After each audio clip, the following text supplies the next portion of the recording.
दोस्तों, आप सभी का स्वागत है आपके अपने चैनल बडी स्टडी पॉइंट। जैसा कि हमने पिछले कुछ वीडियो में वैदिक काल से संबंधित कुछ महत्वपूर्ण प्रश्नों पर चर्चा की थी। आज हम वैदिक काल के पार्ट 3 में कुछ जो शेष अन्य महत्वपूर्ण प्रश्न हैं उन पर चर्चा करेंगे। पहला प्रश्न, वेद के कितने भाग होते हैं? दोस्तों, जो वेद होते हैं उसके 4 भाग होते हैं। वेदों की संख्या भी 4 है, ऋग्वेद, यजुर्वेद, सामवेद और अथर्ववेद। और जो प्रत्येक वेद होते हैं उनके 4 भाग होते हैं, जैसे संहिता, ब्राह्मण ग्रंथ, आरण्यक और उपनिषद। अगला प्रश्न, भारत का सबसे प्राचीन दर्शन ग्रंथ कौन सा था? तो दोस्तों, जो भारत का सबसे प्राचीन दर्शन ग्रंथ जो था वो सांख्य दर्शन था और इसके मूल तत्व 25 थे। प्रथम तत्व प्रकृति को माना गया है और सांख्य दर्शन के जो प्रतिपादक थे वो कपिल मुनि को माना गया है।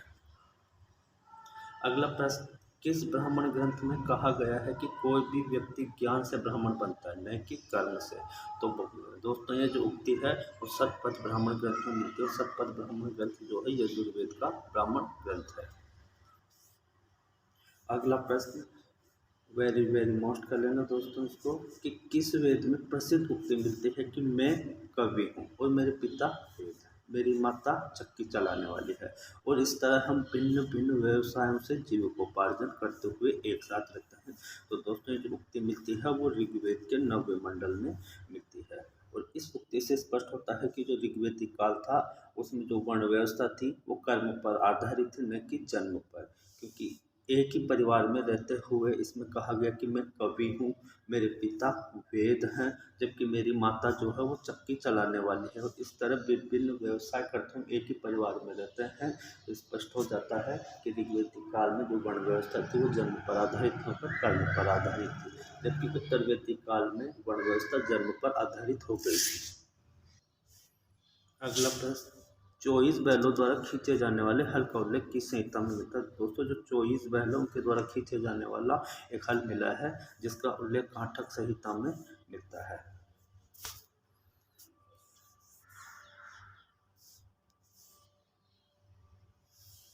किस उपनिषद में यज्ञ की तुलना टूटी हुई नाव से की है जो इस भवसागर से पार नहीं कर सकती? तो दोस्तों, जो उक्ति मिलती है कि जो यज्ञ की तुलना टूटी हुई नाव से की है, तो ये उक्ति मांडुक्य उपनिषद में मिलती है और ये अथर्ववेद से संबंधित है। दोस्तों, इसको मोस्ट कर लेना, एक मोस्ट प्रश्न है, वेरी वेरी मोस्ट कर लेना दोस्तों इसको, कि बौद्ध धर्म के जो पंचशील सिद्धांत हैं वो किस उपनिषद से लेंगे? तो दोस्तों, जो बौद्ध धर्म के जो पंचशील सिद्धांत है वो छांदोग्य उपनिषद से लिए। अगला प्रश्न, सबसे प्राचीनतम पुराण कौन सा? दोस्तों, सबसे प्राचीनतम जो पुराण है वो मत्स्य पुराण है। पुराणों की जो कुल संख्या थी वो 18 थी और उनका संकलन जो था लोमहर्ष ऋषि और उनके पुत्र उग्रश्रवा ने किया था, जबकि सबसे प्राचीनतम स्मृति मनु स्मृति है। उत्तर वैदिक काल में लोहे के लिए किस शब्द का प्रयोग किया गया था? दोस्तों, उत्तर वैदिक काल था उसमें जो लोहा धातु थी उसके लिए शाम या कृष्ण अयस का प्रयोग किया गया था। अगला प्रश्न, वैदिक ग्रंथों में व्रीहि व्रीहि शब्द का प्रयोग किसके लिए हुआ है? तो दोस्तों, व्रीहि शब्द का प्रयोग चावल के लिए किया गया है। और चावल की खेती के जो प्राचीनतम साक्ष्य मिले वो सर्वप्रथम बेलन घाटी जो कि उत्तर प्रदेश में स्थित है, वहाँ में इलाहाबाद में कोल्डिहवा नामक स्थान से चावल की खेती के सर्वप्रथम साक्ष्य मिले हैं। अगला प्रश्न, नचिकेत और यम के बीच जो संवाद मिलता है किस उपनिषद में मिलता है? दोस्तों, नचिकेत और यम के बीच जो संवाद मिलता है कठोपनिषद में मिलता है जो यजुर्वेद से संबंधित है। अगला प्रश्न, चारों आश्रमों का उल्लेख सर्वप्रथम कहाँ मिलता है? तो चारों आश्रम जो है ब्रह्मचर्य, गृहस्थ, वानप्रस्थ और संन्यास जो आश्रम है इनका उल्लेख सर्वप्रथम जाबाली उपनिषद में मिलता है। अगला प्रश्न, उत्तर वैदिक काल में किस प्रकार के मृद भांडों का प्रयोग किया जाता था? दोस्तों, उत्तर वैदिक काल में जो चित्रित दूसरे मृद भांड जो थे उनका प्रयोग किया जाता था। अगला प्रश्न, सती प्रथा के प्रचलन के प्रथम अभिलेख प्रमाण किस काल में मिलते हैं? तो दोस्तों, जो सती प्रथा के प्रचलन के जो प्रथम अभिलेखी जो प्रमाण है वो गुप्त काल में मिलता है। तो इसके जो सबसे प्राचीनतम अभिलेख मिले हैं वो 510 ईसा पूर्व में मिले हैं एरण अभिलेख से। अब एरण अभिलेख में गुप्त नरेश भानुगुप्त का जो मित्र था गोपराज, उसके द्वारा जब हुणों से युद्ध करते हुए उसकी मृत्यु हो जाती है तो उसकी पत्नी जो थी उसके द्वारा अग्नि में जल जाने का उल्लेख मिलता है, जिससे पता चलता है कि उस समय भी सती प्रथा प्रचलित थी।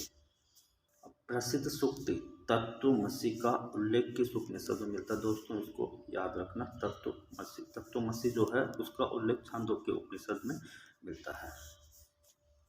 अगला प्रश्न, ब्याज के लिए जो कुशीतीन जो शब्द है उसका प्रयोग किस ब्राह्मण ग्रंथ में किया गया? तो दोस्तों जो ब्याज के लिए कुशीतीन शब्द का प्रयोग शतपथ ब्राह्मण ग्रंथ में किया गया है। आज हमने इस वीडियो में वैदिक काल और उससे संबंधित कुछ अन्य महत्वपूर्ण प्रश्नों पर चर्चा की थी। हम अगले वीडियो में महाजनपद काल और मगध से संबंधित कुछ अति महत्वपूर्ण प्रश्नों पर चर्चा करेंगे।